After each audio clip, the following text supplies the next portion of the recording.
Shalom semua warga kerajaan. Tuhan Yesus menjanjikan kepada Petrus yang menggambarkan kita semua, I will give you the keys of the kingdom. Kunci-kunci kerajaan. Karena ada hal-hal yang tidak bisa dimengerti oleh orang luar, di luar daripada pengikut Kristus. Karena itu salah satu kunci untuk mengerti semua perumpamaan Tuhan Yesus. Dia selalu berbicara dengan perumpamaan. Supaya apa? Orang yang mendengar tidak bisa ngerti, yang punya mata tidak bisa melihat, kecuali yang disingkapkan oleh Tuhan dan mereka yang adalah murid-murid Kristus. Jadi kita melihat kuncinya Matius 13, Markus pasal 4, Lukas pasal 8. Ini sinopsis ya, 3 Injil yang disebut 3 Gospel itu, kitab Injil. Dan di sini dalam Matius 13 kita dijelaskan tentang the mystery of the kingdom, rahasia. Mysterion, rahasia ini bukan secret tapi misteri. Misteri itu orang luar tidak mengerti, tapi yang di dalam bisa mengerti. Kalau orang dunia pakai istilah secret society, tetapi di dalam kerajaan Allah disingkapkan oleh Tuhan. Untuk mengerti mystery of the kingdom itu kan kunci. Jadi kita mesti mencarinya, kan kita mesti mempelajarinya dan bersungguh-sungguh mencarinya. Karena kalau tidak kita tidak akan mengerti, karena Yesus tidak bawa agama Kristen. Dia menyampaikan cuma satu, yaitu tentang the kingdom of God. Dan ada satu perumpamaan yang dikatakan ada seorang yang memiliki ladang dan menabur benih yang baik. Tapi ketika malam ada musuh, ya ada musuh yang menaburkan benih yang tidak baik. Dan firman Allah dijelaskan dalam perumpamaan itu tumbuh bersama. Yang satunya gandum, yang satunya alang-alang ya. Alang-alang di situ adalah mirip dengan gandum, bukan alang-alang yang kita kenal yang dibuat atap itu ya. Tetapi lalang di sini adalah yang mirip dengan itu, tetapi butir-butirnya warnanya hitam. Ini bukan soal warna hitam atau apapun, tapi itu beracun, saudara ya. Tetapi kalau tumbuhnya sama-sama, ada yang tanya pekerjanya, Tuhan, apa Anda dicabut? Jangan. Nanti gandum yang baik tercabut. Di dalam saya melayani Tuhan seringkali begitu. Ya, bapaknya baik, ibunya dominan, anak-anaknya suka ngelawan. Tapi kita melayani bersama-sama karena Tuhan akan tiba pada akhir zaman di mana memberikan kesempatan kita bertobat. Tapi kalau nggak bertobat, akan dilemparkan dalam api. Ini bukan gertak sambal, saudara ya. Sungguh-sungguh akan terjadi. Dan dijelaskan siapakah benih yang baik itu. The sons of the kingdom. Sayang dalam terjemahan King James, saya cek, New King James juga bilang children. No, itu huios. Huios itu putra. Jadilah putra-putra kerajaan itu yang menghasilkan buah dan mempermuliakan Bapakmu di sorga. Dan dijelaskan ada anak-anak si jahat dan iblis. Iblis itu si pendakwa, si penuduh, evil one, poneros. Dan saya mau beritahu bahwa sangat berbeda antara orang yang dilahirkan kembali dan tidak. Dan ini akan tumbuh bersama. Dan saudaraku, kelihatannya dari jauh seperti orang percaya. Dari jauh kelihatannya seperti hamba Tuhan. Tapi buahnya pahit. Karena itu saudara, saya percaya biarlah kita mengerti. The field is the world. Sekali lagi, saya sudah sampaikan harus engage. Tidak bisa kita punya pengaruh kalau kita tidak, yaitu ada di dunia. You are in the world but not of the world. Kiranya Tuhan memberkati kita dan saya percaya kita akan memberikan dampak yang baik. Be the sons of the kingdom. God bless you all. Amen. Haleluya. Shalom, selamat pagi. Shalom. Apa kabar Bapak Ibu Saudara? Mari rayakan kebaikan dan penyertaan Tuhan sepanjang minggu ini. Kita bisa melaluinya oleh karena Tuhan mengasihi saudara dan saya.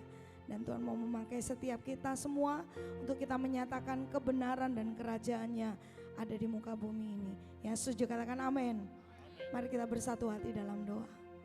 Bapak, kami mengucap syukur saat pagi yang luar biasa ini. Amin. Tempat ini Tuhan kami merasakan kehadiran. Amin. Kami merasakan merasakan jawaban-Mu. Kami merasakan segala sesuatu tentang kerajaan surga Ya, di tempat Yesus. ini. Yang dinyatakan dalam seluruh kehidupan warganya di tempat ini di GBI Rock Jember Tuhan. Kami merasakan kasih dan setia-Mu, sukacita dan damai sejahtera-Mu yang melampaui segala akal itu.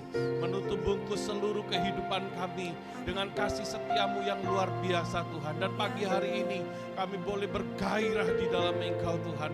Memuji memuliakan nama-Mu, membawa seluruh kehidupan kami bagi kebesaran dan kemuliaan nama-Mu Tuhan. Terima kasih Tuhan buat tempat ini yang Kau sediakan bagi kami untuk kami boleh memuji memuliakan nama-Mu pagi hari ini Tuhan.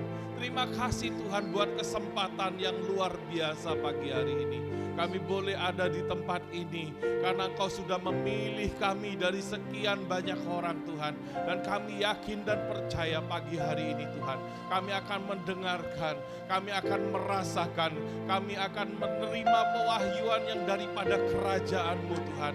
Turun atas setiap kehidupan kami, menyatakan kepada kami kemenangan yang daripada Raja di atas segala raja. Dan kami boleh bersuka cita Tuhan, karena kami boleh hidup di kota Jember yang diberkati Tuhan, yang dikasihi oleh Tuhan, yang diberkati tanahnya, yang diberkati airnya, yang diberkati perekonomiannya Tuhan. Dan bahkan segala sesuatu kami boleh nikmati di tempat ini sebagai berkat Tuhan yang dahsyat dan ajaib dalam seluruh kehidupan kami. Dan kami boleh dididik di tempat ini Tuhan, diajar, dinasehati oleh nasihat firman-Mu di GBI Rock Jember ini Tuhan. Kami bersyukur buat seluruh pemimpin-pemimpin kami Tuhan. Terima kasih Tuhan, Engkau sudah memilih pemimpin-pemimpin kami untuk Kau tempatkan di dalam kehidupan kami Tuhan. Untuk kami boleh semakin mengenal kepada Tuhan. Dan kami memberkati pemimpin-pemimpin kami, Bapak Timotius Arifin beserta istri Tuhan, Bapak Ishak Sutanto Latif beserta istri Tuhan, dan Bapak Beni Kristanto beserta istri di tempat ini Tuhan. Kami boleh merasakan damai dan sejahtera Tuhan, kasih setia Tuhan melimpah atas seluruh kehidupan kami. Dan kami boleh dipertunangkan dengan Yesus Kristus Tuhan sebagai Raja di atas segala raja yang berkuasa kekal selama-lamanya. Dan terima kasih Tuhan, pagi hari ini Tuhan, dengan segenap hati kami mau memuji dan memuliakan nama Tuhan, Raja di atas segala raja yang berkuasa kekal selama-lamanya. Kami akan memuji Engkau hanya di dalam nama Tuhan Yesus Kristus yang sungguh luar biasa, manis dan ajaib dalam seluruh kehidupan kami. Kami berdoa mengucap syukur, berterima kasih di dalam nama Tuhan Yesus Kristus. Haleluya, amin. Kami persembahkan ucapan syukur kami, pujian penyembahan kami hanya bagi Engkau, sebab ibadah ini hanya tentang Yesus Kristus. Terima kasih.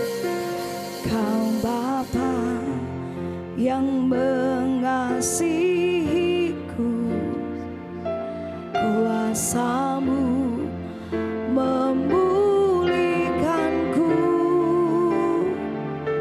hati yang baru Kau berikan untukku dapat melihat rencana-Mu indah. Kami percaya Engkau ada Tuhan di setiap jalanku. Hatiku haus dan lapar akan Engkau. Yang haus dan lapar akan Dia, bilang Kaulah segalanya. Kaulah segalanya, Yesus Tuhan. Di dalam hidupku, kerajaan-Mu, kebenaran-Mu, itu bagian punyaan kami, milik pusaka kami untuk selama-lamanya Tuhan. Kaulah yang ku pandang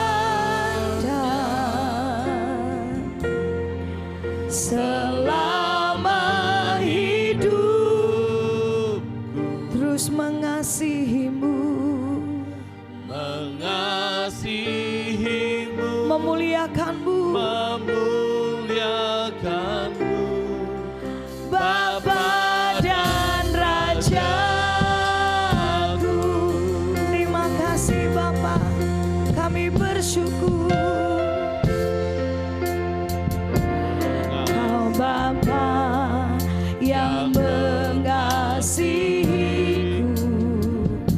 kuasa-Mu memulihkanku, hati yang baru Kau berikan, untukku dapat melihat rencana-Mu. Yesus, ku percaya Tuhan,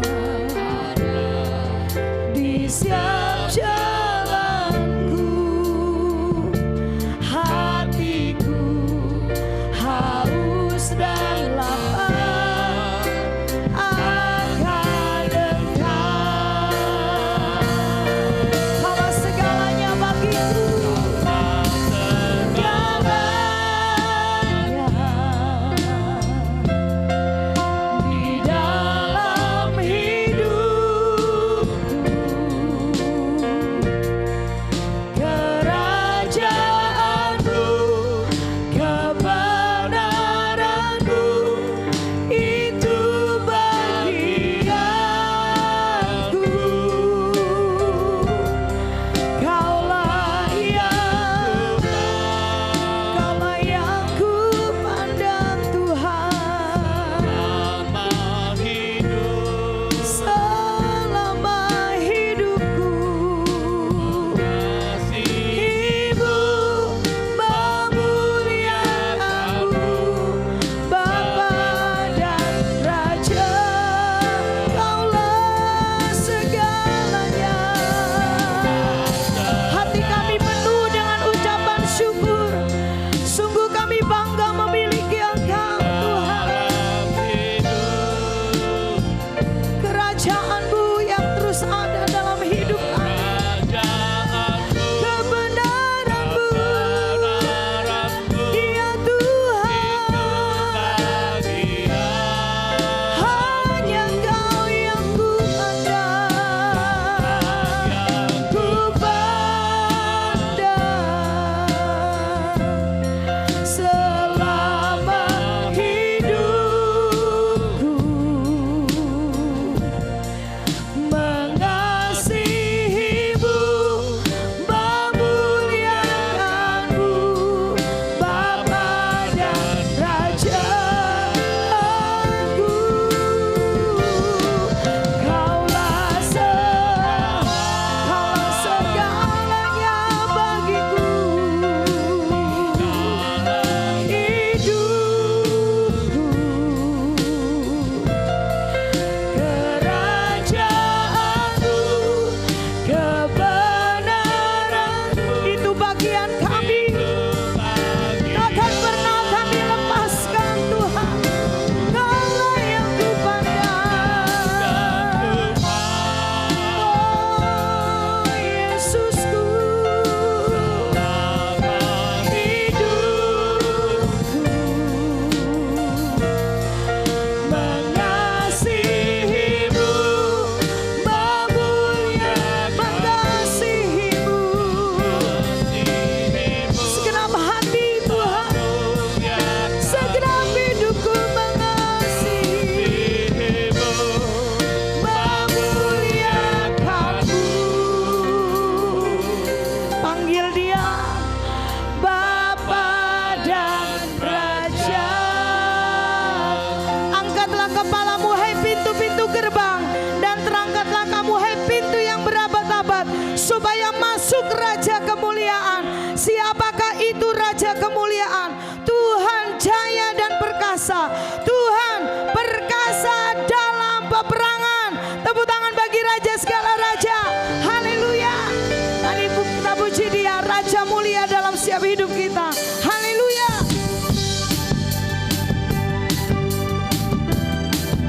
Kami persembahkan hormat kemuliaan bagi Raja segala raja. Kaulah yang berkuasa berkuasa. Haleluya.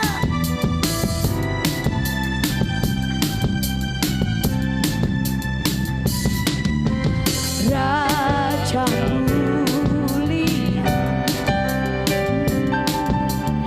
Allah pemenang, Bapa yang kekal, berkuasa selamanya.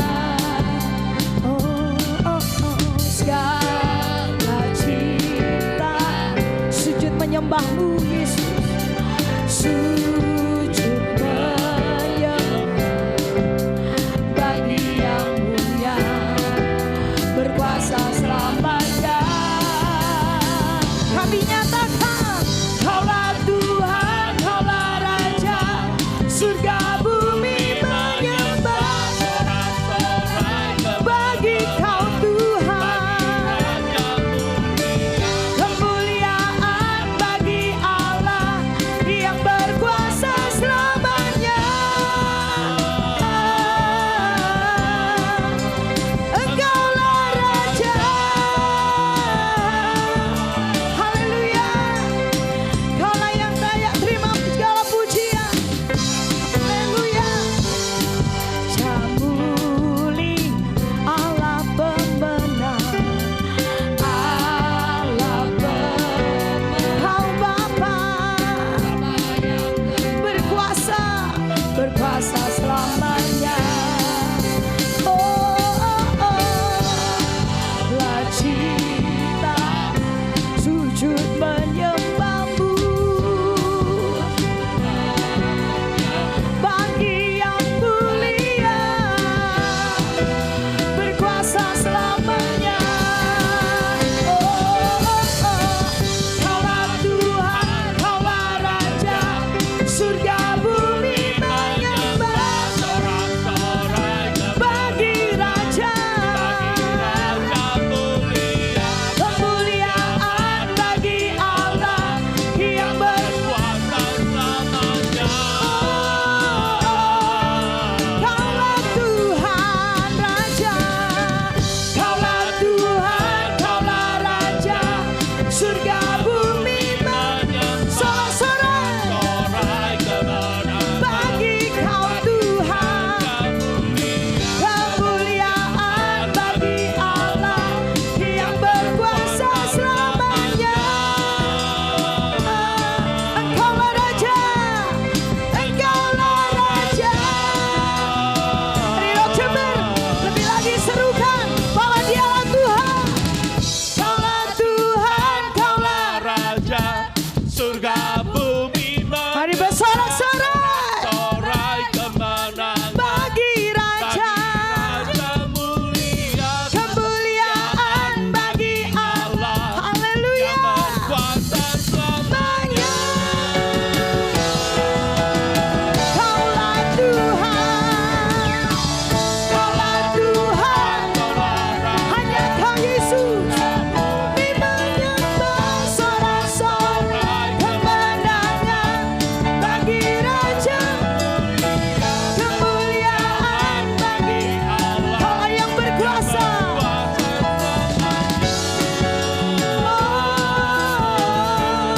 Kaulah Raja, Yesus Raja. Hanya Kau Yesus selama-lamanya. Semua serukan Yesuslah Raja. Haleluya.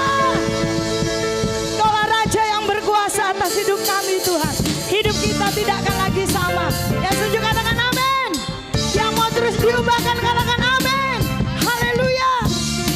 Kami tidak takut diproses Tuhan, sebab kami mau hidup kami serupa dengan-Mu. Mari bertepuk tangan bagi Raja segala Raja. Kaulah satu-satunya, Kaulah sumber hidup kami Tuhan, sumber dari segalanya. Kau kebenarannya selalu ku pegang, Kau keyakinanku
menyenangkanmu ya hanya Yesus. menyenangkanmu.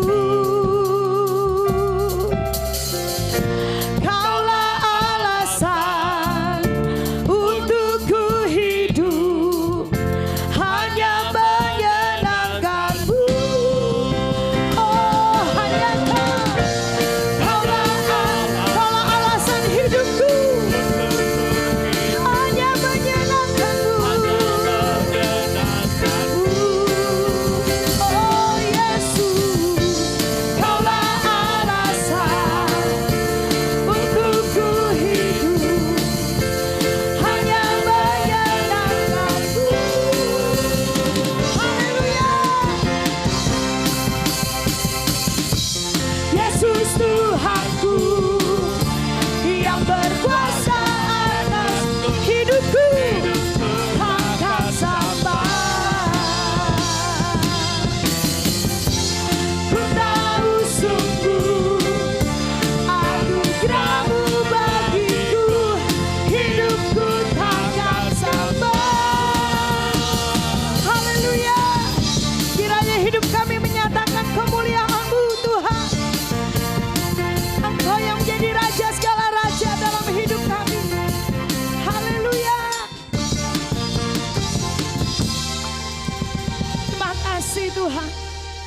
Hidup kami tak lagi sama sejak Engkau menjadi raja yang berkuasa atas hidup kami, atas gereja-Mu, atas kota ini Tuhan, atas bangsa ini. Ini hidup kami Tuhan. Terima kasih. Emas, perak, dan permata, kenikmatan yang dunia tawarkan, ku lepaskan semuanya untukmu. Ku ikut panggilanmu sampai bumi habis lenyap, sampai akhir nafas di hidupku mengikutmu. Hal yang termulia ini hidupku bagi kerajaanmu. Pakai pujian ini jadi pernyataan hatimu bagi raja segala raja. Emas, perak, dan permata, kenikmatan yang dunia tawarkan, ku lepaskan semuanya untukmu. Ku ikut panggilanmu. Hai bumi habis lenyap, sampai akhir nafas di hidupku mengikutmu. Hal yang termulia ini hidupku bagi kerajaanmu. Oh, haleluya. Emas, perak, dan permata,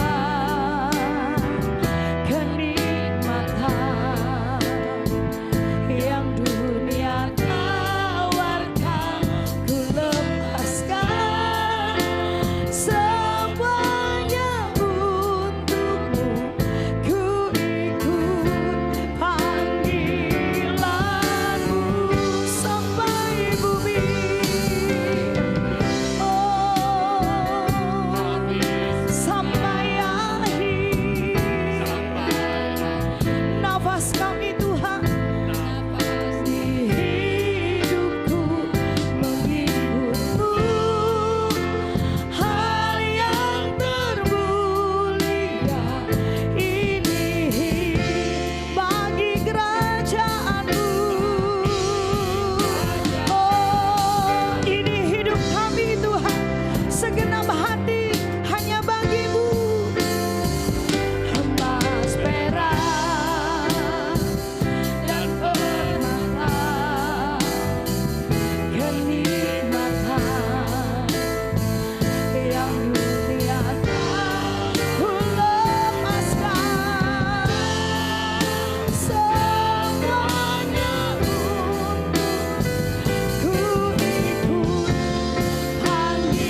jauh dari Engkau,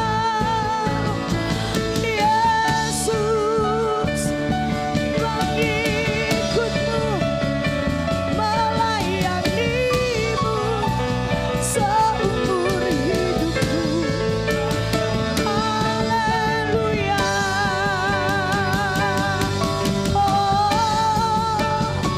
Apapun musimnya, kami mau terus hidup bagi Engkau Tuhan. Sampai bumi berlalu, sampai semua tinggal lenyap, api kasih-Mu tak pernah lenyap dalam hidupku Tuhan. Haleluya.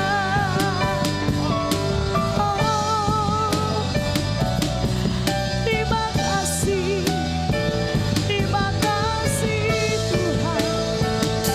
Kami bangga memiliki Allah seperti itu. Sungguh kami bangga hidup memenuhi panggilan-Mu Tuhan. Sebab hanya oleh karena kasih-Mu kami terus ada dalam panggilan. Terima kasih.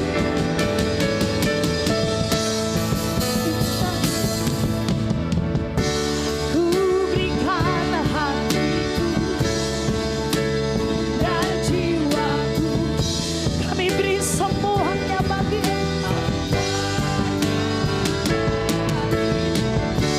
Di dalam hidupku, di setiap waktu, nyatakan jalan-Mu bagi kami. Oh, ku berikan hatiku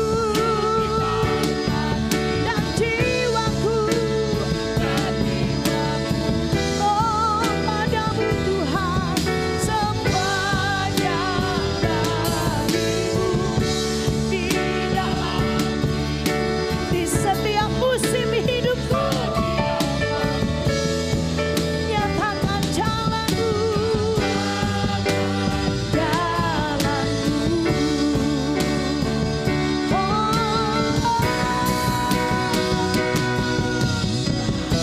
Ku berikan hatiku dan jiwaku, semuanya bagi-Mu. Semuanya bagimu. Di dalam hidupku, di setiap waktu, mari nyatakan jalan-Mu terus Tuhan. Ku berikan hatiku dan jiwaku, semuanya bagimu. Di dalam hidupku, di setiap waktu, nyatakan jalan-Mu,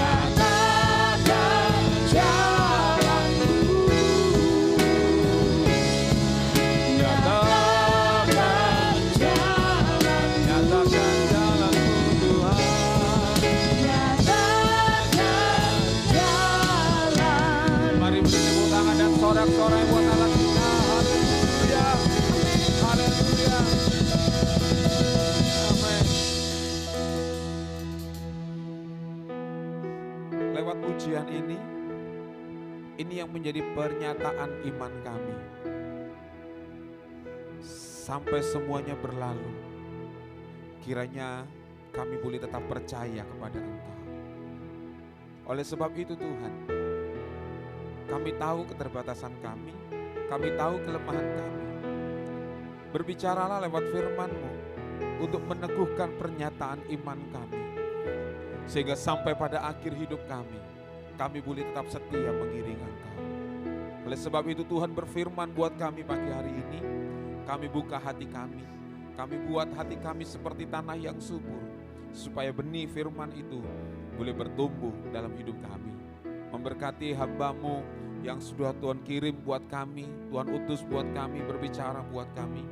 Kami percaya pengurapan dan hikmat yang daripada Allah sudah Tuhan sampaikan buat hamba-Mu, dan hamba-Mu akan sampaikan buat setiap kami. Terima kasih Tuhan, Tegur kami, kuatkan kami, sebab kami percaya firman-Mu adalah ya dan amin. Terima kasih, kami siap dengar firman-Mu dalam nama Tuhan Yesus. Yang siap dengar firman Tuhan semua berkata, amin. Sebelumnya atas nama seluruh jemaat GBI Rock Jember mengucapkan terima kasih buat kesediaan Bapak Paul Suryanto yang akan berbicara buat setiap kita pagi hari ini, saudara ya. Saya percaya bahwa hamba Tuhan ini, sahabat saya ini Tuhan kirim buat kita untuk Tuhan berbicara buat setiap kita. Nah, oleh sebab itu siapkan hati kita, ya, jangan digeserkan oleh apapun juga. Waktu kita dengar firman Tuhan tidak lama, saudaraku ya, paling 1 jam ya. Siapkan diri kita untuk kita benar-benar dengar firman Tuhan. Mari colek kiri kanan, katakan gini, rungokno firman Tuhan. Kasih tahu sebelahnya, rungokno firman Tuhan. Oke, colek lagi, ojo turu. Ya.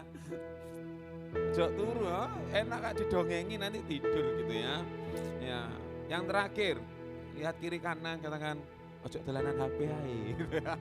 Kecuali Alkitabnya ada di situ. Oke, mari kita beri tepuk tangan buat Pastor Paul Suryanto.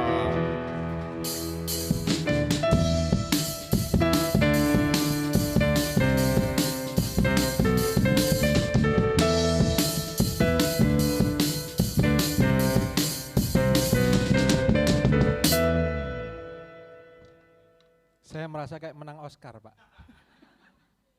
Shalom. Terima kasih untuk Bapak Gembala, Ibu Gembala yang sudah mengizinkan saya melayani. Saya percaya ada pesan-pesan Tuhan yang ingin disampaikan di tempat ini. Nah, bulan ini kita belajar tentang iman biji sesawi, tapi pagi ini saya nggak akan khotbah tentang itu karena Tuhan berbicara kepada saya dalam beberapa hari ini tentang tema ini, saudara. Nah, sebelumnya saya buka dengan satu Alkisah. Alkisah ada seorang petani hidup dengan istrinya berdua di desa. Kebetulan ini kan daerah pedesaan ya. Nah, sang petani ini pekerjaannya adalah tukang kayu. Tukang kayu, menebang kayu, dijual ke kota gitu ya. Nah, suatu hari dia membawa kapaknya untuk mau menebang kayu, pohon. Dia menyeberangi satu sungai, dan karena dia kurang hati-hati, kapaknya ini dia terpleset dan kapaknya jatuh ke sungai. Nah, rupanya ada malaikat Tuhan yang melihat bahwa ini petani ini orang yang rajin, yang jujur gitu ya. Dan dia tuh hidupnya sederhana. Jadi malaikat ini menolong. Malaikat ini terjun ke sungai, lalu ambil kapaknya. Tapi dia mau ngetes, saudara. Pertama ketika keluar, malaikatnya bawa kapak emas. Wah, terus tanya, Pak, ini ya kapaknya yang hilang? Terus petaninya lihat, oh bukan, ini bukan kapak saya. Kapak saya bukan dari emas, enggak sebagus ini. Oke. Itu jamnya kok enggak jalan-jalan, saya 45 menit terus ini nanti. 1 jam. Nah, nanti enggak kerasa 2 jam nanti. Terus akhirnya malaikat tuh terjun ke sungai lagi. Keluar lagi bawa kapak perak. Terus tanya lagi sama petaninya, Pak, apakah ini kapak punya Bapak? Terus dia bilang, dilihat-lihat, bukan, ini kapaknya dari perak, punya saya bukan dari perak, gak sebagus ini. Karena dia orang yang jujur kan. Terus akhirnya, oke, saya carikan lagi. Malaikat itu terjun lagi ke sungai, masuk, keluar bawa kapaknya yang asli. Pak, apakah ini kapaknya? Terus dilihat-lihat tuh ya. Oh ya benar, ini kapak saya yang hilang. Baik, malaikatnya bilang, karena Bapak orang jujur, tidak bohong, setia, maka 3 kapak ini buat Bapak semua. Jadi dia dapat kapaknya sendiri, dia dapat kapak yang emas, dia dapat kapak yang perak. Wah, senang kan? Karena kapak yang perak dan emas ini bisa dijual. Akhirnya dijual jadi uang yang banyak, dia bisa buat rumah yang bagus. Akhirnya dia sukses, dia hidup berkecukupan. Singkat kata, beberapa saat kemudian, dia masih pekerjaannya tebang pohon, saudara. Singkat kata, dia bersama istrinya mau bekerja lagi menebang pohon, menyeberangi sungai yang sama. Ini ceritanya dia udah berada nih, udah kaya kan, udah hidupnya cukup. Nah, ketika dia sedang menyeberang menyeberang sungai, dia menggandeng istrinya, tiba-tiba terpleset dia, dan istrinya yang jatuh ke sungai. Tadi kapak, ini sekarang istrinya jatuh ke sungai. Dia nggak bisa nolong kan? Malaikat lihat lagi nih. Wah, ini kan petani yang dulu saya tolong yang jujur ini kan. Terjun malaikatnya. Lalu keluarlah siapa? Luna Maya. Bukan istrinya ini mau dites ya. Apakah dia ini masih jujur apa enggak? Ditanya. Udah ketawa-ketawa nih. Dia tanya, Pak, apakah ini istri Bapak? Dilihat-lihat, kok cantik ya? Apa jawabnya dia? Iya, ini istri saya. Loh, kok ganti ya? Dulu dia jujur.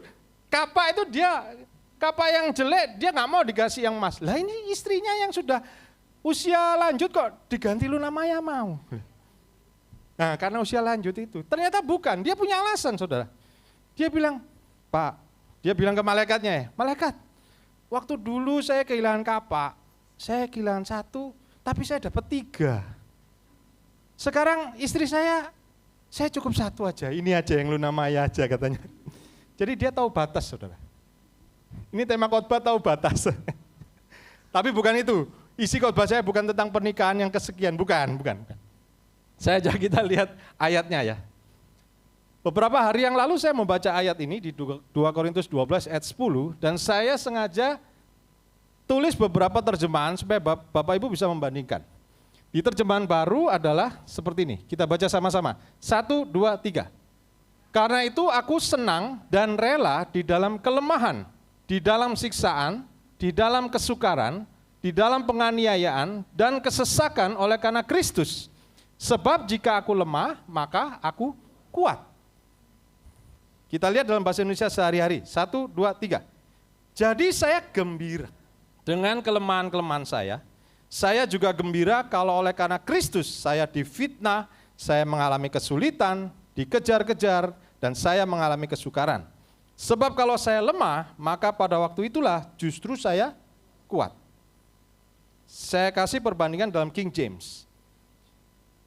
Therefore I take pleasure in infirmities, in reproach, in necessity, persecution, dan seterusnya. Saudara perhatikan kata pleasure. Rasul Paulus memakai kata pleasure, itu artinya menikmati. Jadi bukan cuma senang, bukan cuma gembira, tapi Rasul Paulus sih menikmati. Menikmati kelemahan. Yang dimaksud kelemahan ini bukan karena dia ini punya dosa atau kesalahan, bukan. Tapi yang dimaksud kelemahan ini adalah keterbatasan. Kita sebagai manusia harus sadar bahwa kita ini punya keterbatasan.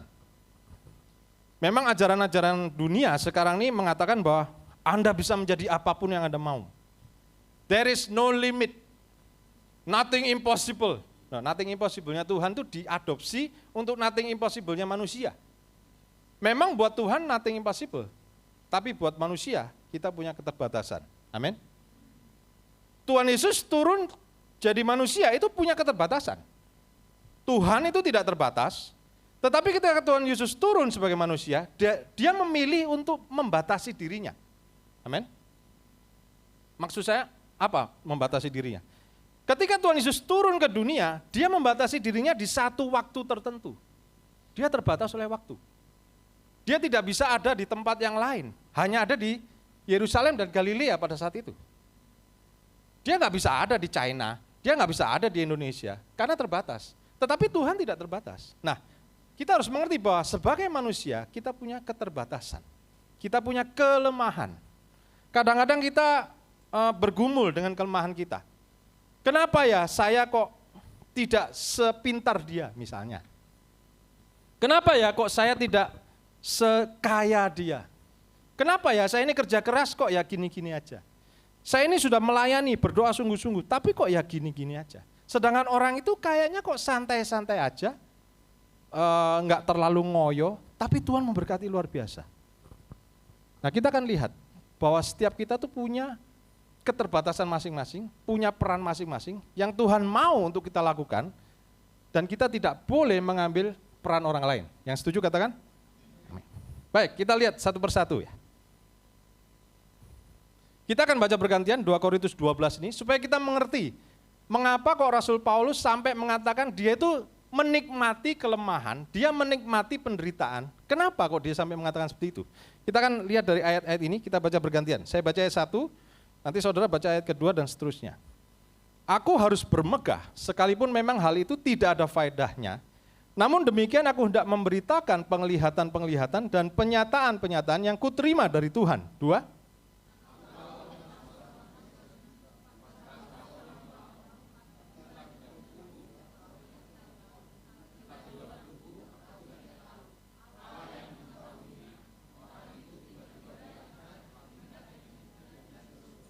Aku juga tahu tentang orang itu, entah di dalam tubuh, entah di luar tubuh, aku tidak tahu. Allah yang mengetahuinya.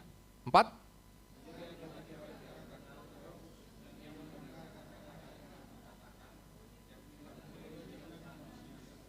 Atas orang itu aku hendak bermegah, tetapi atas diriku sendiri aku tidak akan bermegah, selain atas kelemahan-kelemahanku. 6.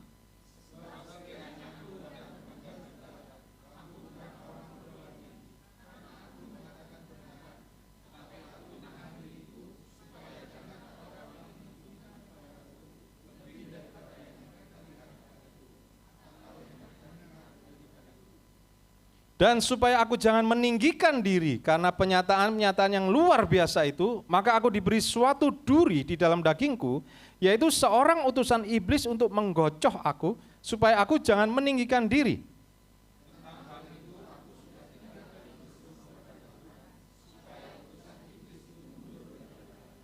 Tetapi jawab Tuhan kepadaku, cukuplah kasih karuniaku bagimu, sebab justru dalam kelemahanlah kuasaku menjadi sempurna. Sebab itu terlebih suka aku bermegah atas kelemahanku, supaya kuasa Kristus turun menaungi aku. Nah, oke, mau baca sama-sama? Boleh. 1, 2, 3, ayat 9 ya. 1, 2, 3. Tetapi jawab Tuhan kepadaku, cukuplah kasih karuniaku bagimu, sebab justru dalam kelemahanlah kuasaku menjadi sempurna. Sebab itu terlebih suka aku bermegah atas kelemahanku, supaya kuasa Kristus turun menaungi aku. Nah saudara, ini adalah latar belakang kenapa sampai Rasul Paulus mengeluarkan pernyataan bahwa aku lebih menikmati kelemahan. Jadi di dalam ayat 1-9 ini kita membaca bahwa Rasul Paulus cerita tentang pengalamannya. Ini ada yang menafsirkan bahwa dia kan bilang, aku tahu orang 14 tahun yang lalu, ayat 2 ya. Aku tahu tentang seorang Kristen 14 tahun yang lampau. Ini kan enggak tahu siapa. Tetapi banyak ahli Alkitab yang menafsirkan bahwa itu adalah dirinya sebetulnya. Cuman dia nggak mau bilang bahwa itu dia. Kita tahu bahwa Paulus ini dipanggil Yesus dalam satu penglihatan ketika dia menuju ke Damsyik. Lalu ketemu dengan Tuhan, dia melihat satu cahaya yang orang lain nggak lihat dan dia mendengar, Paulus, Paulus, mengapa engkau, Saulus, Saulus, mengapa engkau menganiaya aku. Nah, tafsirannya adalah ketika dia melihat hal itu, dia dibawa ke surga. Seperti yang diceritakan di sini, surga ketiga. Dan dia mengalami satu teofani, satu pengalaman. Karena setelah itu dia buta kan. Jadi dia mengalami satu pengalaman supranatural yang luar biasa, melihat pengalaman di surga yang mengubah hidupnya. Dari seorang penganiaya orang Kristen jadi seorang pembela Kristus. Nah dia cerita dalam ayat ini bahwa gara-gara penglihatan itu dan gara-gara memang Paulus ini kan orang yang luar biasa. Kalau Anda baca riwayatnya, Rasul Paulus ini orang yang sangat brilian, sangat pintar, dididik dengan luar biasa di bawah bimbingan Gamaliel. Dan dia dipersiapkan untuk jadi imam besar sebetulnya. Tapi Tuhan pilih dia untuk jadi rasul. Mengalami aniaya, mengalami kehidupan yang tidak enak. Padahal seharusnya dia punya masa depan yang cerah. Dia punya karir yang gemilang. Tapi dia dibawa Tuhan dalam pengalaman. Dan dia dengan segala kelebihannya, karismanya, talentanya, dia dihormati oleh jemaat Tuhan. Tapi kadang-kadang penghormatan oleh jemaat Tuhan kepada dia itu berlebihan. Makanya dia bilang, aku nggak tahu. Ini penglihatan orang di dalam tubuh apa di luar tubuh aku nggak tahu. Dia banyak mengatakan, aku tidak tahu, entah. entah di luar tubuh, entah di dalam tubuh, dia selalu berusaha mengurangi porsi supaya orang tidak berlebihan meninggikan dia. Makanya di ayat yang ke-6 dia berkata, aku menahan diriku supaya jangan ada orang yang menghitungkan kepadaku lebih daripada yang mereka lihat. Nah ini, tetapi aku menahan diriku supaya jangan ada orang yang menghitungkan kepadaku lebih daripada yang mereka lihat atau yang mereka dengar daripadaku. Rasul Paulus tahu ada bahaya ketika seorang hamba Tuhan, ketika seorang Kristen, anak Tuhan, itu dipakai Tuhan luar biasa. Ada godaan, ada satu fenomena bahwa ketika orang tuh memperhitungkan lebih dari yang seharusnya. Itu ada istilahnya sekarang. Namanya adalah flexing. Pernah dengar kata flexing? Kata itu sangat populer sekarang. Banyak dibahas. Apa yang dimaksud dengan flexing? Saya googling. Ini nanti Anda bisa googling sendiri juga. Flexing. Nah sekarang baru saya masuk ke intinya. Istilah yang digunakan untuk seseorang yang sering pamer kekayaan di media sosial. Dengan adanya media sosial, fenomena flexing menjadi semakin marak. Apabila sebelumnya pamer dianggap tabu, dilarang dan tidak pantas, kini justru menjadi hal yang umum. Flexing ini menjadi tren sekarang. Saya ketika baca ayat ini, saya membaca rupanya bukan hanya sekarang flexing. Dari zaman dulu sudah ada flexing. Cuman belum ketemu istilahnya. Nah, Rasul Paulus kasih istilah yang bagus, yaitu bahwa flexing itu orang yang memperhitungkan lebih daripada yang seharusnya. Amin? Anda bisa ngerti ya? Kalau orang memperhitungkan sesuatu yang berlebihan, yang tidak seharusnya, itu flexing namanya. Misalnya nih, ya sebetulnya saya ini hidupnya biasa-biasa aja. Tetapi karena saya sering pamer makan di sini, makan di situ, pergi ke luar negeri, beli ini, beli itu. Orang akan memperhitungkan bahwa saya lebih kaya dari yang seharusnya. Betul nggak? Bahwa uangnya pasti banyak. Padahal itu semua utang. Pasti dia ini makan di mana-mana duitnya banyak. Padahal itu semua ditraktir. Saya 2 hari ini ditraktir terus sama Pak Benny. Untung saya nggak muat-muat di media sosial saya. Itu saya flexing juga nanti. Nah flexing ini tidak sama dengan bohong. Flexing tidak sama dengan bohong. Karena orang yang flexing itu sebetulnya memang mengalami hal itu. Betul nggak? Beda dengan Ananias dan Safira misalnya. Kalau Anda bandingkan kasus Ananias dan Safira di dalam Kisah Para Rasul, Ananias dan Safira itu bohong. Dia bilang, dia jual propertinya atau kita bilang jual rumahnya gitu ya. Kalau kita hitung-hitungan misalnya harga rumah di Jember 1 miliar misalnya, standar. 1 miliar sudah dapat rumah yang pantas lah. Ketika Ananias dan Safira ditanya, apakah uang 1 miliar ini adalah penjualan rumahmu? Dia bilang, iya, padahal rumahnya itu 3 miliar. Yang 2 miliar dia tahan. Nah ini bohong. Dia bohong, makanya dia langsung kena sambar hukuman Tuhan, meninggal. Tapi kalau flexing ini enggak bohong. Flexing ini menunjukkan apa yang terjadi, tapi memberi kesan seolah-olah lebih dari yang kita alami. Nanti sambil Anda mendengar penjelasan saya, Anda akan ngerti kemana arahnya pelajaran kita pagi hari ini. Baik, saya kasih contoh flexing. Beberapa hal yang sering dipamerkan dalam flexing. Nih, saldo ATM, tumpukan uang cash, pakaian mahal, jet, dan segala macam. Tujuan dari flexing bervariasi, menunjukkan status, menciptakan kesan. Ini yang mau diciptakan, kesan. Kesan bahwa kita lebih dari yang lain. Kesan bahwa dia punya sesuatu yang berlebihan. Menunjukkan kemampuan. Nah ini yang saya mau bahas di sini. Flexing juga digunakan sebagai strategi pemasaran. Terutama oleh para Para apa? Pembicara. Nah, pembicara ini nggak terbatas pembicara motivator ya. Kadang-kadang pembicara di gereja juga. Kadang-kadang kalau kita tanpa sadar, kita sebagai anak Tuhan juga sering memakai strategi flexing ini. Makanya saya hati-hati sekali untuk kesaksian. Saudara, kesaksian itu sangat berguna. Kesaksian itu bisa membangun iman seseorang. Tapi kita harus hati-hati. Jangan sampai kesaksian itu dibangun untuk flexing. Ada orang yang bersaksi, dulu saya tidak punya apa-apa, begini, begitu, begini, begitu, utangnya di mana-mana gitu. Lalu Tuhan berkati saya, sekarang saya bisa begini, begitu, begini, begitu. Lupa bahwa yang harus disaksikan itu sebenarnya Tuhannya, bukan berkatnya. Ada amin? Lupa bahwa yang harus disaksikan tuh bagaimana proses Tuhan mengubah kehidupan kita menjadi lebih baik. Bukan berkatnya yang disaksikan. Setuju saudara? Karena itu kita harus hati-hati kalau kita bersaksi. Kita harus hati-hati kalau kita membagikan pengalaman hidup kita. Kita harus bijaksana dan menimbang dengan matang-matang. Seperti Rasul Paulus. Rasul Paulus ini orangnya sangat bijaksana.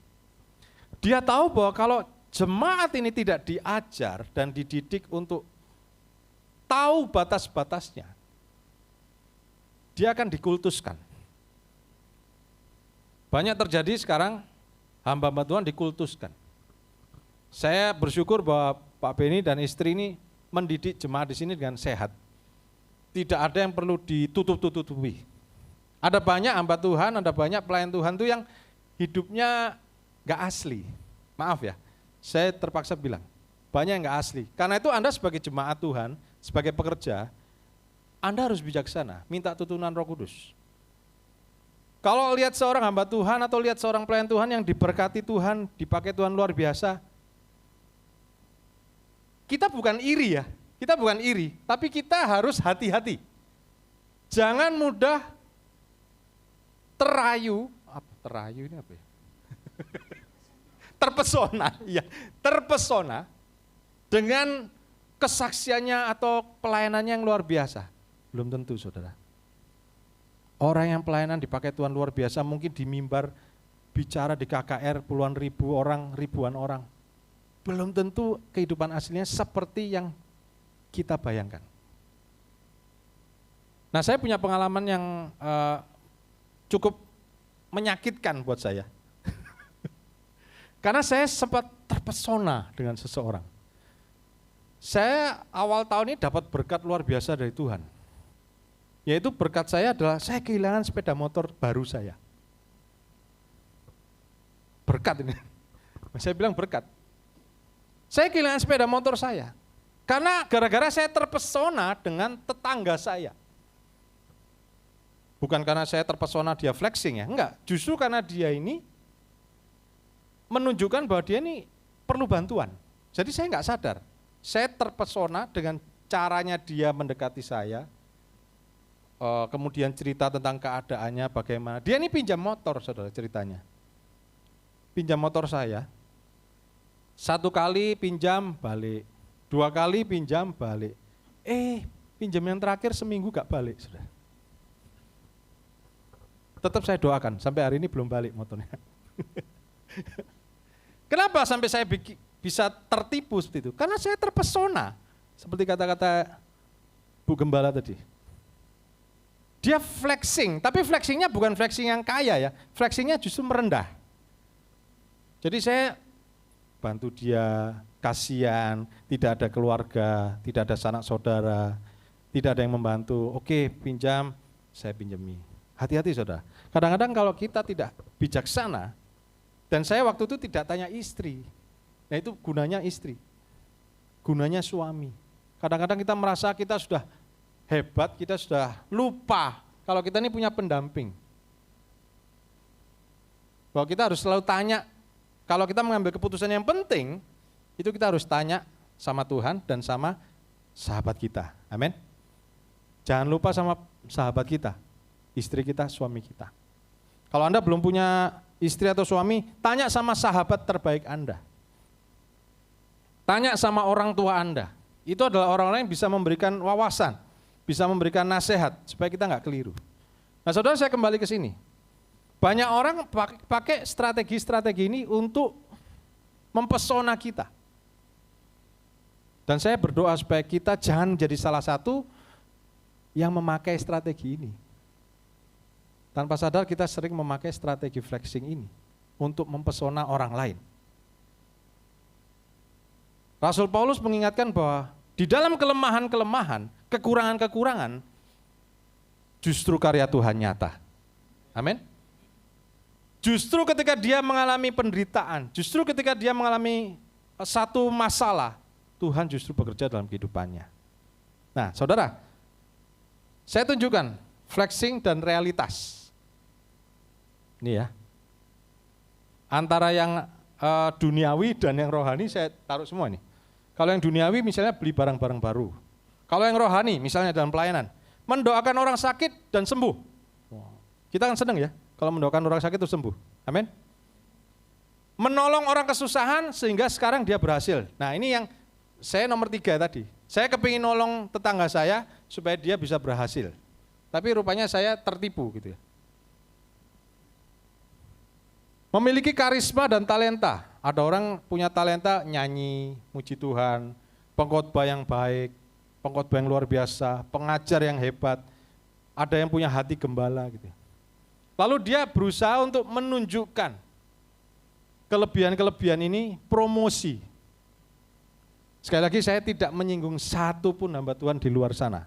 Itu urusan mereka semua. Ini adalah untuk jemaat di GBI Rock Jember. Yang setuju katakan? Jadi kita nggak usah memakai ayat-ayat ini untuk orang lain. Ayat-ayat ini adalah cermin untuk kita. Amin? Ini bukan kaca pembesar untuk liatin orang, bukan. Ini adalah untuk lihat kita sendiri. Nah, sekarang apa flexing dan realitasnya? Realitasnya adalah angsuran. Banyak barang-barang baru itu yang angsuran, belum lunas. Banyak orang berusaha untuk memberikan kesan beli barang-barang baru tapi nggak lunas. Saya bukan anti KPR, saya bukan anti KPM. Kalau Anda masih nyicil rumah, nyicil mobil, nggak apa-apa. Yang penting itu adalah kebutuhan, bukan untuk memberikan kesan kepada orang lain. Yang setuju katakan? Kalau memang butuh rumah ya KPR, nggak apa-apa. Kalau memang butuh kendaraan baru ya nggak apa-apa. Kayak motor saya itu masih kredit juga kok. Belum lunas juga, tapi memang saya butuh. Gitu. Nggak apa-apa. Tapi nggak usah pamer. Kalau ada orang yang, ya biasa lah, kita orang Indonesia itu kalau lihat barang baru kan saling mengagumi ya. Waduh, NMAX baru. Waduh, Honda yang baru gitu. Anda perasaannya gimana? Wih, seneng ya punya motor baru. Atau gini, ini masih ngangsur. Jarang orang bilang, ini masih ngangsur, jarang. Kalau dibilang, wah mobilnya baru, motornya baru. Oh iya itu saya beli dengan luar biasa, Tuhan memberkati saya luar biasa. Wah ditambah-tambahi, betul nggak? Supaya kesannya tuh, Tuhan memberkati saya. Kalau saya justru ketika orang mengagumi motor saya ini justru malu karena masih angsuran. Karena saya ini nggak pernah beli yang angsur. Saya ini tipe orang yang suka beli kendaraan second. Loh kok diem?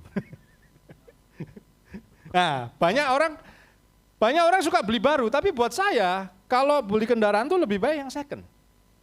Karena secara ekonomis itu adalah lebih menguntungkan. Anda kalau belajar dari ahli-ahli ekonomi ya, ahli-ahli marketing, financial, strategi untuk pemasaran, Anda kan belajar bahwa beli kendaraan itu yang terbaik beli kendaraan second, bukan yang baru. Kenapa? Karena penyusutannya sangat tinggi. Orang accounting tahu itu. Anda beli mobil baru, hari ini, baru, keluar dealer, langsung turun 20% harganya. Betul nggak? Anda langsung rugi 20%. Padahal baru 1 hari. Jangankan 1 hari, pagi Anda beli, sore Anda jual ke teman Anda, itu sudah sepeda motor bekas. Ya Pak ya? Walaupun baru beli tadi pagi.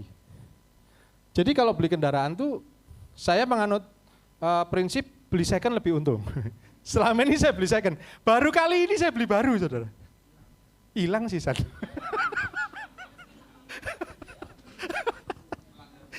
Melanggar prinsip. Gara-garanya apa? Gara-gara istri saya bilang begini. Istri saya kan punya salon ya, jadi saya kesaksian juga ini. Bukan untuk flexing nih, bukan untuk flexing. Istri saya ini usaha salon, punya anak buah. Lah anak buahnya ini belinya selalu motor baru, sedangkan bosnya, suaminya, itu belinya second terus. Terus istri saya nyindir, kamu tuh loh kok kalah sama staf saya. Selalu beli motor yang second. Ini loh anak buahku ini belinya baru terus. Jadi tahun lalu panas saya, saudara. Masa kalah sama stafnya anak buah istri saya gitu kan. Jadi saya nyicil motor yang baru. Tuhan tegur, hilang saudara.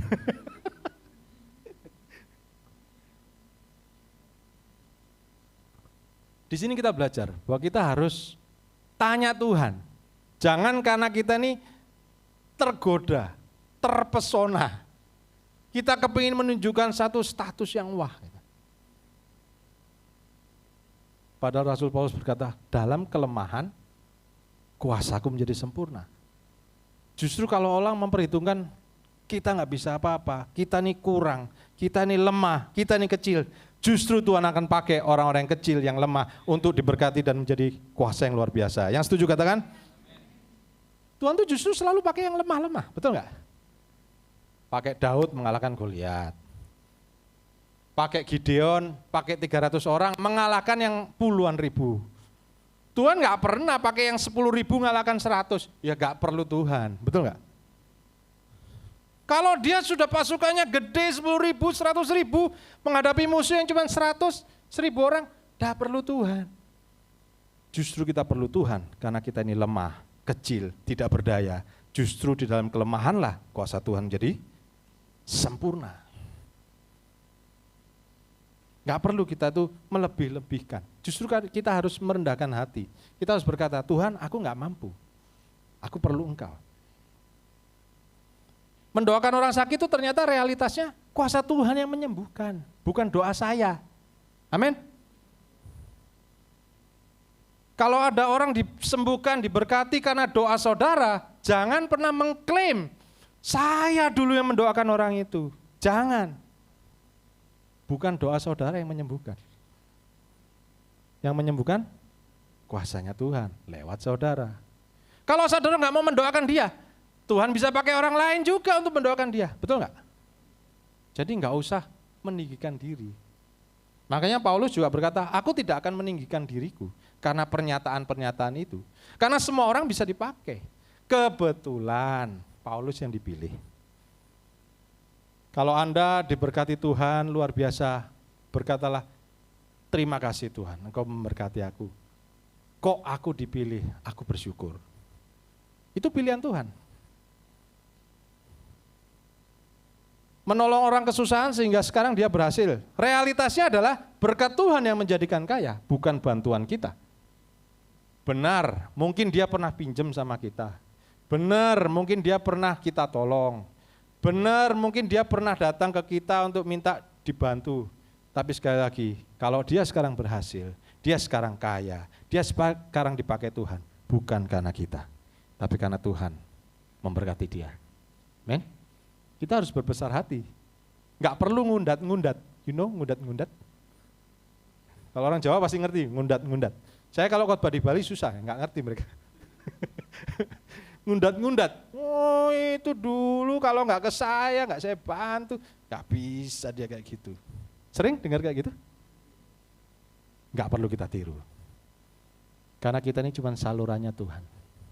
Tuhan mau pakai kita, Tuhan mau pakai orang lain, Tuhan mau pakai tetangga kita, itu urusannya Tuhan. Yang penting kita lakukan bagian kita. Amin. Kalau kita bisa bantu, kita bantu. Kalau memang nggak bisa ya kita bilang maaf saya kali ini belum bisa bantu. Mungkin tahun depan, mungkin bulan depan saya bisa bantu. Tapi nggak perlu diungkit-ungkit, diundat-undat kalau Anda memang bisa membantu. Amin.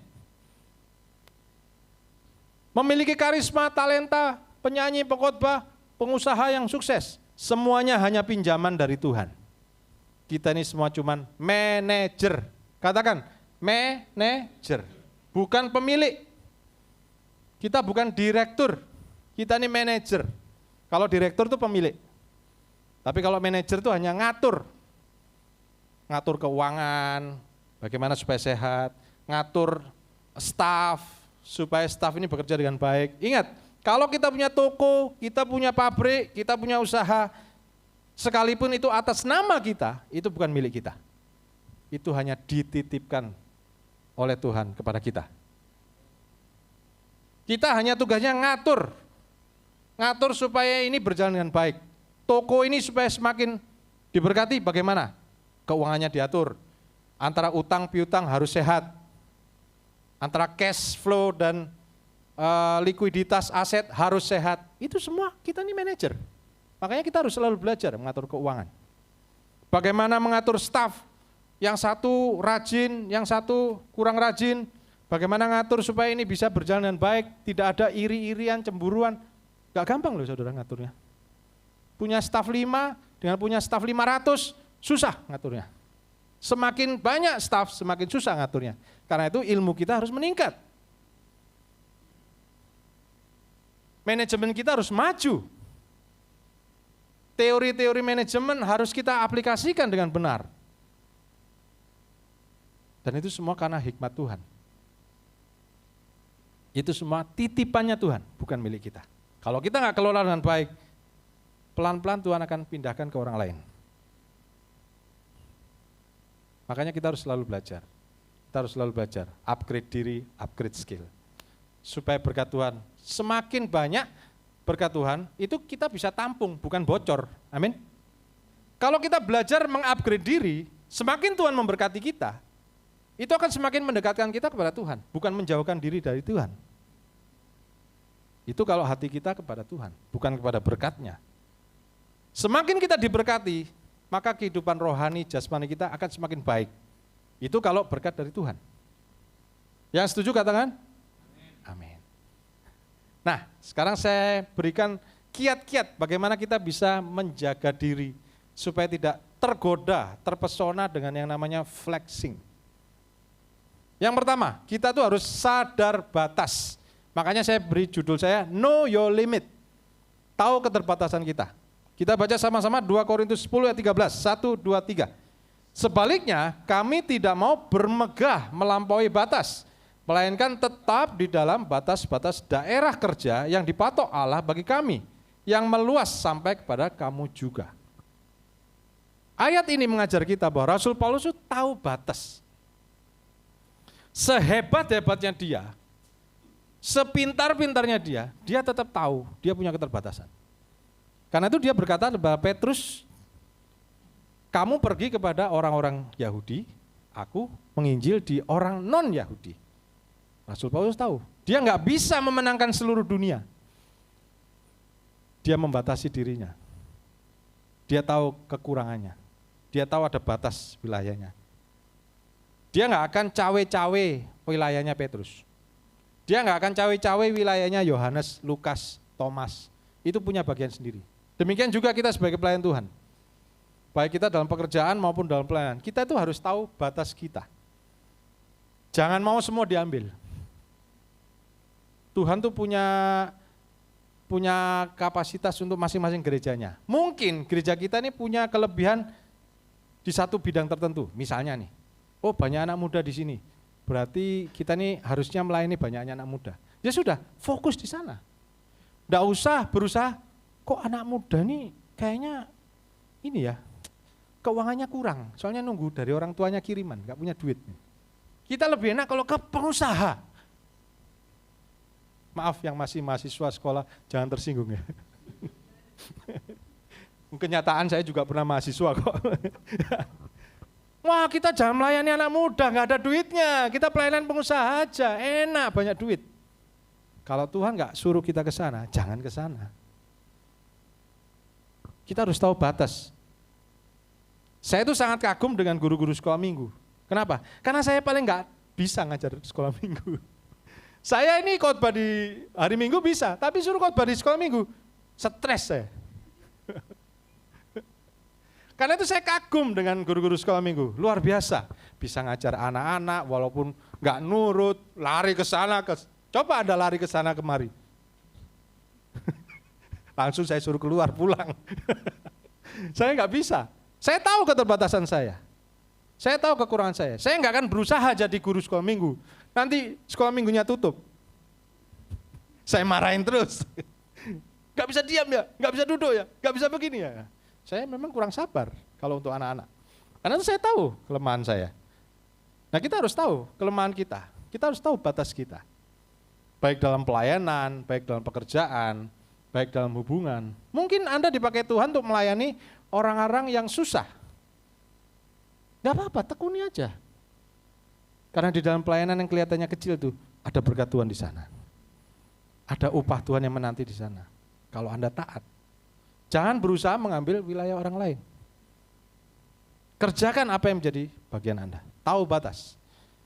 Yang kedua, mental cukup. Filipi 4 ayat 11 dan 12.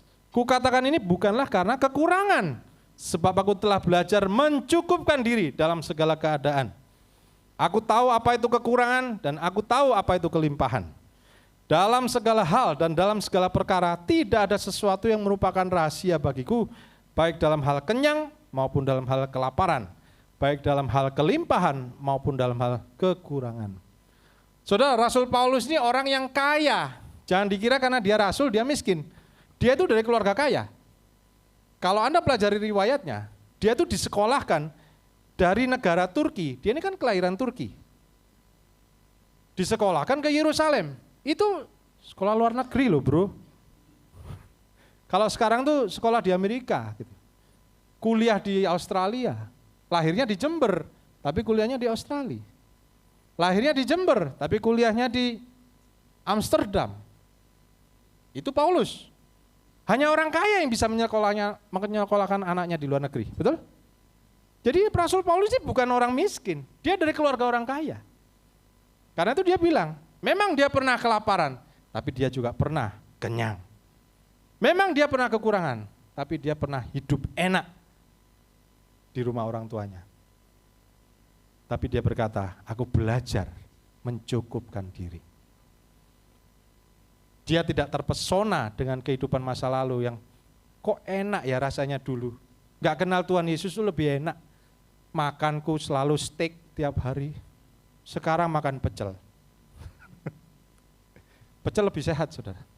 Kolesterol rendah. Asam urat yang tinggi.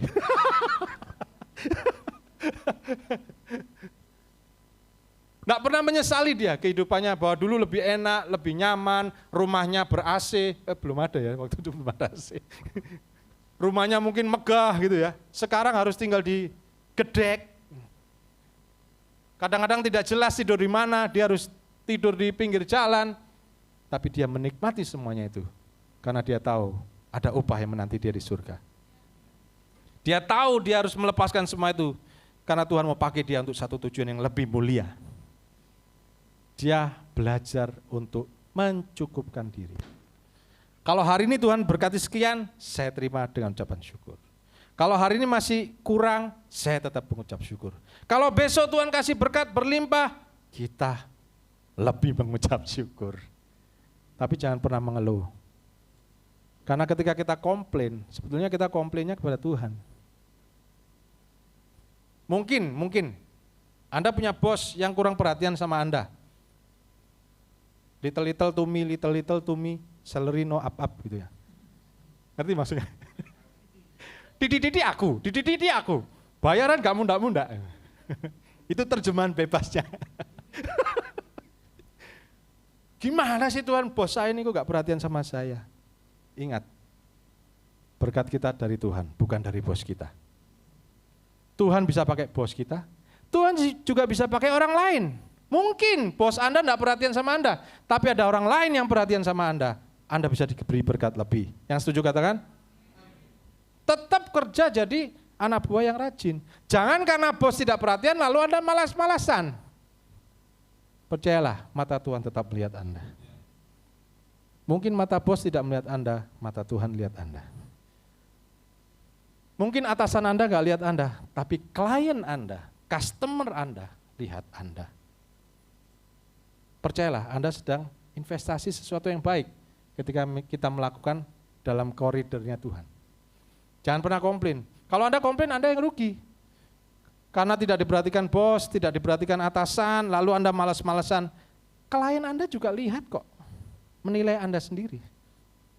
Anda yang rugi. Jadi jangan pernah komplain.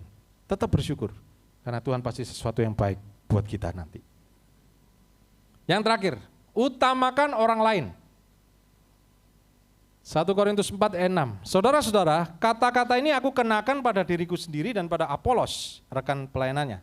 Karena kamu tahu, supaya dari teladan kami, kamu belajar apalah artinya ungkapan jangan melampaui yang ada tertulis. Supaya jangan ada di antara kamu yang menyombongkan diri dengan jalan mengutamakan yang satu daripada yang lain. Ingat, kita ini bukan yang terutama. Yang terutama adalah Tuhan dan orang lain.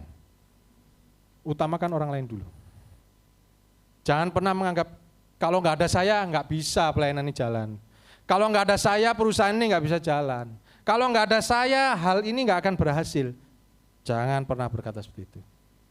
Kalau Anda dipercaya Tuhan, itu adalah kesempatan memberikan yang terbaik buat Tuhan. Jangan pernah komplain. Tetap utamakan orang lain. Ayat penutup. Sebab siapakah yang menganggap engkau begitu penting, dan apakah yang engkau punyai yang tidak engkau terima? Dan jika engkau memang menerimanya, mengapa engkau memegahkan diri seolah-olah engkau tidak menerima? Artinya adalah semua itu hanya karena pemberian Tuhan. Semua hanya karena anugerah Tuhan. Kalau kita semua dipercaya dengan kesehatan, dengan karakter, talenta, properti, keuangan yang sehat, ingat, semua itu datangnya dari Tuhan untuk kemuliaan nama Tuhan. Tetap utamakan Tuhan dan utamakan orang lain. Jangan pernah menganggap diri kita yang paling hebat. Bahkan jangan pernah untuk melebih-lebihkan. Karena itu peringatan dari Rasul Paulus kepada kita. Jangan sampai orang lain memperhitungkan lebih dari yang seharusnya. Betul-betul yang terakhir. Efesus 2 ayat 10, kita baca sama-sama. 1, 2, 3. Karena kita ini buatan Allah, diciptakan dalam Kristus Yesus untuk melakukan pekerjaan baik yang dipersiapkan Allah sebelumnya. Ia mau supaya kita hidup di dalamnya. Ingat, Tuhan sudah mempersiapkan perbuatan-perbuatan baik untuk kita lakukan.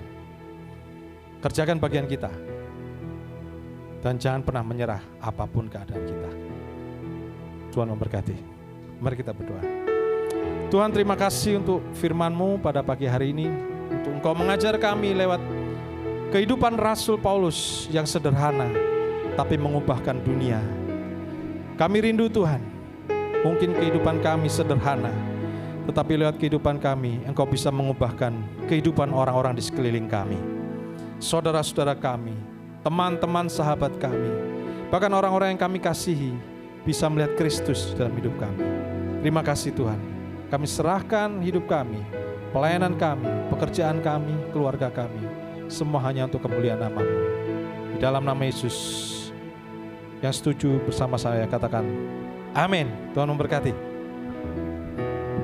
Karena salib-Mu ku hidup, karena salib-Mu ku menang. Engkau yang berkuasa, sanggup untuk melakukan mujizat-Mu. Karena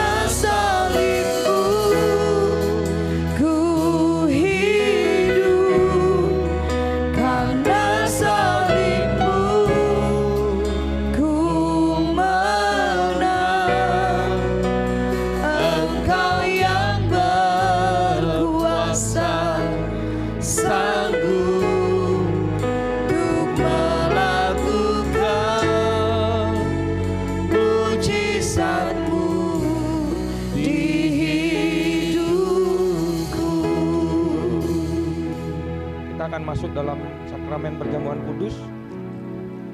Bagi saudara yang beribadah pada pagi hari ini, mungkin ada yang belum mendapatkan roti dan anggur, saudara bisa mengangkat tangan supaya saudara dilayani.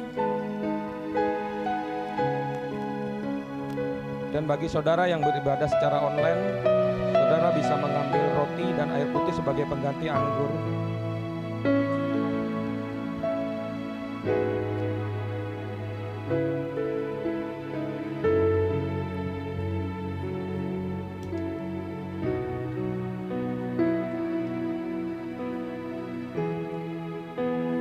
Terima kasih Tuhan, kami akan masuk dalam sakramen perjamuan kudus.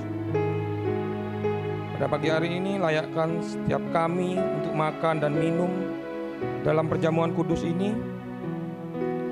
Dan kuduskan roti dan anggur ini, sebab melalui roti dan anggur ini kami mengalami persekutuan dengan Engkau Tuhan. Mari kita angkat roti di tangan kanan kita.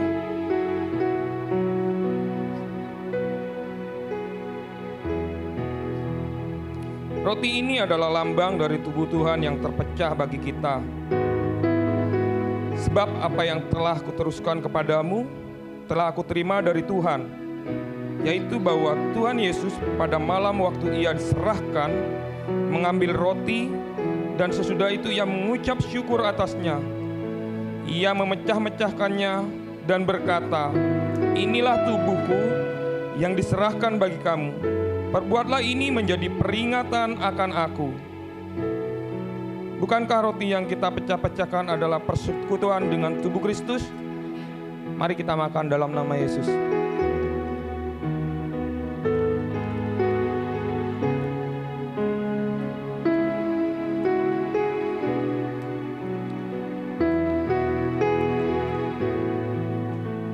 Mari kita angkat cawan di tangan kanan kita. Cawan ini adalah lambang dari darah Tuhan yang dicurahkan bagi kita. Demikian juga ia mengambil cawan sesudah makan, lalu berkata, "Cawan ini adalah perjanjian baru yang dimateraikan oleh darahku. Perbuatlah ini setiap kali kamu meminumnya menjadi peringatan akan aku." Bukankah cawan pengucapan syukur yang atasnya kita ucapkan syukur adalah persekutuan dengan darah Kristus? Mari kita minum di dalam nama Yesus. Akan cawan di bangku saudara, saudara bisa mengucap syukur atas kebaikan Tuhan pada pagi hari ini. Terima kasih. Terima kasih Kami Tuhan bersyukur. buat Oh pengorbanan, Yesus, buat buat tubuh dan darah. Terima kasih Tuhan, hidup yang Kau beri, kemuliaan hormat bagi-Mu. Kami bersyukur buat penebusan-Mu Tuhan, buat karya salib-Mu yang memerdekakan kami. Kesembuhan mengalir. Terima kasih ya Yesus, kami bersyukur. Terpujilah Kau. Terima kasih Tuhan untuk korban-Mu di kayu salib. Hari ini kami ada oleh karena kemurahan-Mu. Terima kasih Oleh sebab itu Tuhan, melalui perjamuan kudus hari ini kami terus diingatkan persekutuan kami dengan Engkau, bahwa Engkau ada dalam hidup kami. Yesus. Terima kasih Tuhan, dengan mengucap syukur kami terima perjamuan kudus ini di dalam nama Yesus. Haleluya. Amin.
saudara diberkati pagi hari ini.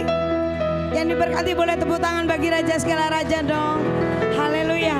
Mengingatkan kembali untuk kita terus mendukung dalam doa, saudara ya. Juga setiap taburan saudara untuk acara atau ibadah Jumat Agung dan Pasca kita, saudara ya. Jumat Agung jangan lupa diadakan sore, bukan pagi hari, tapi sore jam 6. Lalu minggunya kembali seperti adanya ibadah raya, kita melakukan perayaan Pasca di jam 8 pagi. Nah, tak lupa juga untuk terus mengencourage saudara, luar biasa jemaat GBI Rock Jember dalam gempita kita kali ini, saudara ya. Kalau boleh bisa saya sampaikan, kami sampaikan, gempita yang dilakukan di saat ini betul-betul saat-saat dimana sesungguhnya kalau secara logika saudara itu sesuatu yang agak berat, saudara ya, dimana harga beras naik gitu kan. Waktu saudara beli beras harganya sama kan dengan orang-orang yang belum mengenal Tuhan gitu kan. Tapi justru firman Tuhan yang datang buat kami berdua, saudara, di Amsal dikatakan orang benar memperhatikan hak orang lemah, tetapi orang fasik tidak memperdulikannya. Nah, sampai sejauh ini update yang masuk dari 75 paket kurang lebih sudah ada 45 atau 50 paket. Beri kemuliaan, tepuk tangan buat Tuhan ya. Masih ada lagi, saudara. Jadi kalau hari ini kita dengar firman know your limit, saya percaya bahwa kita lakukan bagian kita, Tuhan pasti lakukan bagiannya. Ayo, bukan bicara soal nominalnya berapa, tetapi kemauan saudara dan saya bahwa setiap hidup kita adalah orang-orang yang sudah dibenarkan. Kita memberi bukan supaya diberi, tapi kita memberkati karena kita sudah diberkati. Yang setuju bilang haleluya. Mari kita sambut anak-anak raja, anak-anak kita yang luar biasa. Tepuk tangan yuk buat mereka. Mereka yang sudah ibadah, menerima firman, memuji nama Tuhan. Aku anak raja, aku anak raja, aku anak raja, aku anak raja. Oke, Aku anak raja. oh yeah, aku anak raja. Mari para orang tua bisa doakan, tumpangi tangan, berkatakan firman dalam telinga mereka, percaya bahwa firman itu akan jadi. Saya undang jemaat Tuhan untuk bangkit berdiri. Kita akan sepakat buat generasi yang hebat dan luar biasa ini. Angkat tanganmu. Bersama dengan seluruh jemaat Tuhan, kami memberkati anak-anak hebat, anak-anak luar biasa yang Tuhan percayakan ada dalam kehidupan kami. Kami memberkati mereka di dalam nama Tuhan Yesus Kristus. Biar anak-anak kami akan bertumbuh menjadi anak-anak yang takut akan Tuhan, menghormati orang tua dan menghargai sesama. Dan pengurapan Allah yang memampukan mereka terus bertumbuh di dalamnya. Dan pengurapan Allah memampukan mereka untuk terus berkarya di sekolah mereka. Bahkan mereka akan bertumbuh menjadi bintang dimanapun mereka akan berada. Bahkan mereka akan menjadi pemenang-pemenang dalam kehidupan mereka. Kami melepaskan berkat ini Tuhan. Kiranya payung perlindungan Allah ada hidup mereka. Setiap rancangan iblis, niat-niat orang jahat, kami patahkan di dalam nama Yesus Kristus Tuhan. Dan biarlah ini yang terjadi buat anak-anak kami adalah rencana Tuhan dan rancangan Tuhan digenapi dalam setiap kehidupan mereka. Sehat, kuat, dan hidup mereka akan menjadi berkat. Terima kasih memberkati dan mengurapi orang tua dan seluruh jemaat yang terlibat di dalam mendidik anak-anak kami ini. Kami percaya hikmat Allah menolong kami untuk menjadi sebuah komunitas yang tepat untuk anak-anak kami bertumbuh di dalamnya. Kami memberkati anak-anak kami dan seluruh orang tua ini di dalam berkat anugerah dari Allah Bapa, Putra, dan Roh Kudus. Haleluya. Amin. Seminggu ke depan kami tetap berjalan bersama dengan Tuhan, sebab Engkaulah Tuhan dan Raja dalam setiap hidup kami. Haleluya. Terima kasih Tuhan. Terima kasih buat penyertaan-Mu. Engkaulah Tuhan.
akhir ibadah ini kami percaya, yang sakit disembuhkan, yang lemah dikuatkan. Hamba-Mu juga berdoa dari tempat ini, setiap umat-Mu yang memiliki pergumulan-pergumulan dalam setiap kehidupan mereka. Tuhan tolong mereka, Tuhan kuatkan mereka. Bahkan mereka akan mengalami kemenangan demi kemenangan.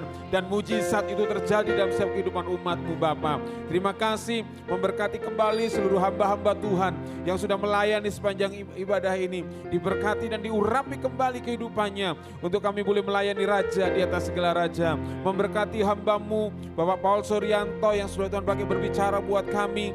Pengurapan Allah turun atas hamba-Mu ini Tuhan. Pakai kembali hamba-Mu untuk menyatakan kuasa kerajaan dimanapun hamba-Mu ini berada. Memberkati pelayanan rumah tangga, bahkan pekerjaan hamba-Mu diberkati oleh Tuhan. Dan semuanya untuk menyatakan Yesus Kristus Tuhan sebagai Raja atas hidupnya. Terima kasih Bapak yang baik, terima kasih. Sebelum kami pulang, kami menabur di tempat ini.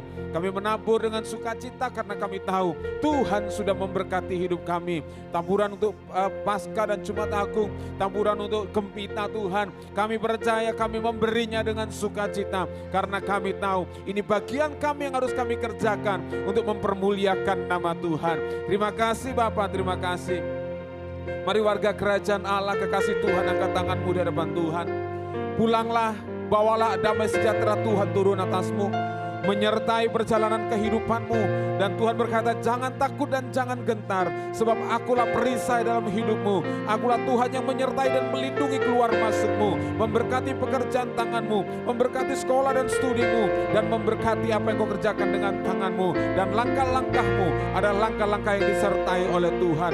Dan aku mengurapi dan mengutus engkau dimanapun engkau berada di marketplace untuk menyatakan kuasa kerajaan lewat hidupmu. Nama Tuhan dipermuliakan. Pulanglah dan bawalah anugerah ini melalui persekutuan yang tunggal dari Allah Bapa, Putra dan Roh Kudus turun dalam hidup kita saat ini dan sampai selama-lamanya. Dan biarlah setiap umat Tuhan yang berkemenangan dan diberkati berkata, amin. Selamat hari Minggu, Tuhan Yesus memberkati.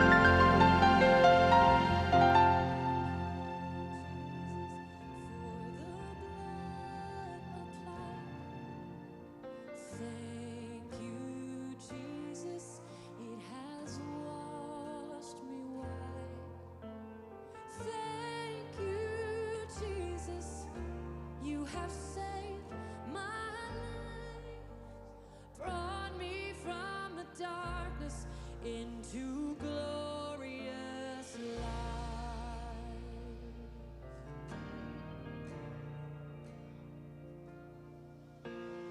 You took my place, laid inside my tomb of sin.